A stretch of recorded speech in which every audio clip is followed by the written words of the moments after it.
Yeah. but and I've also always leaned more to funk. And if you listen to Afro beats, a lot of Afro beats you can like one of my favorite Afro beats artists is named Ashake, Okay. and he doesn't speak English at all. But I thought it was just something I loved because of my connection to being Nigerian. But I've met a lot of people that don't understand the thing he's saying, Right. Right. and they love him, because Afrobeats is built on melody, Right. it's catchiness, Yep. and a lot of times, a lot of the artists like WhizKid, Davido, Burnaboy, Thames, Mm-hmm. are mostly Yoruba, and Gotcha. Yoruba is a tribe, Okay. and Yoruba is so melodic. Like even the way we speak is melodic. It's all about tones and stuff.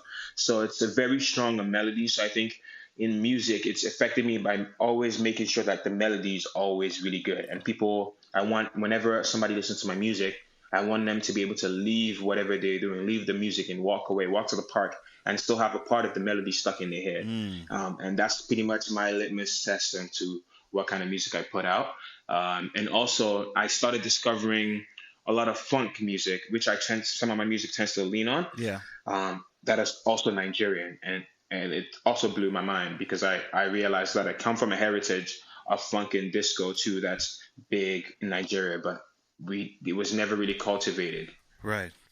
And would you ever try to actually dive deeper into that side at any point in time? Yeah, yeah. So I still want to be able to like at some point in the future when I have the budget for it, I want to be able to build up on like like aspects of funk and jazz Yeah. Yeah. but a lot of times it takes working with partners that are skilled at it, Right. because Right. jazz is it needs skill. Yep. Yep. Like funk needs skill. You can't you can Fake it. program it, but you Yeah. can't you can't exactly you can't fake it. You can't program it. You Amen. can Yep. program it, but it's only to a certain level. Agreed. So I feel like it's one of those things I keep in the tuck for the moments where I have the resources to be able to manifest those dreams. Yeah. Yeah. Amen.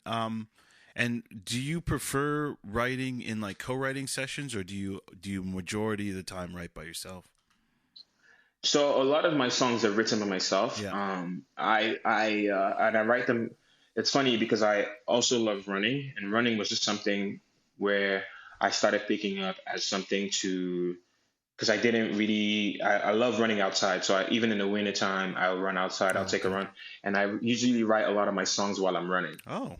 So yeah, it's crazy to people when I tell them, Yeah. Yeah. but for me, it's just I don't know. It's just how I feel like when I'm running. I feel at that point in time, my conscious like brain is not blocking my subconscious Mm. because Yep. I have to keep running. So it's like my spirit just flows, and then the ideas I have flow. Because a lot of times when you make music, you have to kind of like flush out stuff. Sometimes the melody comes in, it's like gibberish, Right. but you try to fit the words that match the emotions to that Right. melody. Mm-hmm. So, but if you are conscious of yourself, then you're afraid to talk gibberish, or it's like you become sensitive to everybody else around you. For So sure. I usually have written by myself, but in recent times, I'm starting to write with people, Okay. and there's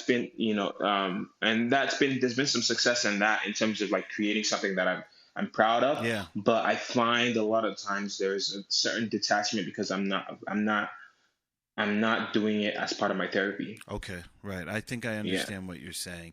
It seems a little bit more forced, is that, or too produced in the actual Yeah, creation? exactly. Forced into exactly. Mm. I feels a little bit too produced, and this feels a little bit of trying to make things perfect. Right. Whereas with me, I'm not really like I love pop music, and I want to make sure that my music pops in the sense is like it's accepted by the masses. Right.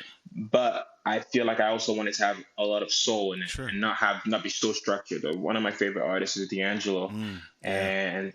and I just love sometimes the beats, the drums in D'Angelo's songs are a bit behind. Right. Right. And it's almost if you listen to it from like an untrained ear, then you're probably just like, ugh, I don't have the time for this. Right. Right. But the more you start to go, you listen to it and delve deeply. There's a genius in it, you know. And it's almost like it's like a lack of urgency that's really good. Right. Right. And I think it just when you allow yourself to be used and not feel what's the word, guarded. I think that's when the best music comes out. So I could see that sometimes in a co-writing session, like you said, that gibberish or the desire to do that would be a little bit less, because you don't want to come off as a crazy person. Because essentially writing a song is, you're tapping into something that very few people can really understand, especially when when the song or melody or the words just come to you. Like, it's not something that is easily explained, and everybody's different. Some people have to tap into, that with other methods, whether it be running, some might have to light up something or be in a certain space or, whatever it takes. But I can kind of understand the co-writing, the apprehensiveness of co-writing with somebody, because everybody's method is different. Exactly. I put it to you this way. Like, when I'm running, I feel like I'm a vessel of God. Wow. Okay. Because I feel like it's just flowing through me. Right. When I am in co-writing sessions and very structured production sessions, I feel like I feel like it's me creating it, like I'm manufacturing things and putting things in place. Yeah, so I think that's the best analogy for me. I do a bit of both, but I still prefer it, because the other part is also my therapy. I'm also going through like my own feelings. So what am I feeling in this moment? What's affecting me? What have I noticed in my surroundings? And just out of curiosity, do you subscribe to, because some artists do this and some don't, and there's no right or wrong answer. I just love to ask people their process. But when your writing process, do you take time, and are you disciplined in writing? Or, I mean, like, do you block out a particular time every day or once a week or a couple of days a week to write? Or is it something hits you when you're running, and I'm going to run with this idea, and I don't know when the next idea is going to come to me? So I try to do a bit of both. So there are moments in my life where I try to structure sessions with producers, and that's where I start to do most of the writing. But I like to run every week. Right. So when I'm running, I am so that way it's like I'm not only am I getting my exercise in, I'm also creating. So it's like a thing where if I don't do it once a week, I feel unsettled. I feel nervous. For sure. Like my anxiety start to come up. So I have to do it every week, and I start to create something. But also during the week, I create ideas. But it depends on what kind of melodies are in my head. And there'll be times in a week where a day I'll create like 4 different ideas. Okay. And then I don't create another idea for a couple of days. Right. But at least if I don't create a song in a week or two, my anxiety starts to go up. Right. But I totally understand what you're saying. And I'm just curious. So you do not necessarily come up with the melody while you're running. Sometimes the melody will come to you, but then you're kind of creating the entire song while you're running? Or am I off on that? If when I'm running, I'll listen to like a beat that I've been I think it's good, or I've been thinking about. So during the week I'll like hear a beat, and then I'll save it for a run, or I'll start it and I'll just save it for a run, because when I'm running, I feel like my vessel is cleaner and there's a lot of air. Yeah. So it depends on it. Sometimes I'll create the melody idea, but if I'm really, really affected by something, then there are moments where I create the whole song. Okay.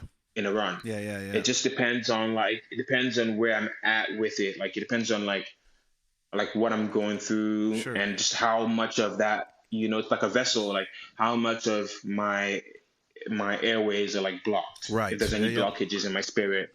There are moments in my life where I'm going through certain stuff where I'm not really able to tap into that message or whatever. But there are moments in my life where it's just like I'm just so creative, and it just happens. But I like to keep doing it as a practice, because sometimes some ideas are really good and some ideas are just okay. Absolutely. But just to keep the practice going. No, that makes sense. I read a book called, and if you haven't read it, anyone listening, I strongly, strongly recommend any creative person to listen to. It's called The War of Art by Stephen Pressfield. It's a very short read, but it's a really, really good book, and I think it's important for a lot of artists. A lot of you are familiar with the DNA Project and have been rocking with us for a while, but some of you aren't. A lot of you are faithful listeners of the podcast, but aren't familiar with some of the other work that we do. So I just want to take a quick moment to explain to you a little bit more of what we do. So you're getting married, or you have a friend, a cousin, a sister, somebody you know is getting married. Okay. You've booked your venue, caterers, photographer, all that good stuff. When it comes to live music, most people have no idea where to look. We have you covered. Picture this. During the ceremony, while guests are being seated, or while the bride's walking down the aisle. during the cocktail hour while guests are just mingling and having a good time. Don't forget about dinner music. That's very important to set the mood while guests eat. And we definitely can't forget the party. Let's get the party started right now with the DNA Project. www.thednaproject.ca for more information. As a podcaster, you know that great content is only half the battle. The other half is finding the right hosting platform to reach your audience. That's where Captivate comes in. With unlimited podcasts, advanced analytics, and personalized support, Captivate has everything you need to grow your audience and monetize your show. Join the thousands of successful podcasters just like us who trust Captivate for their hosting needs. Visit dnaairwaves.com/captivate today to start your free trial.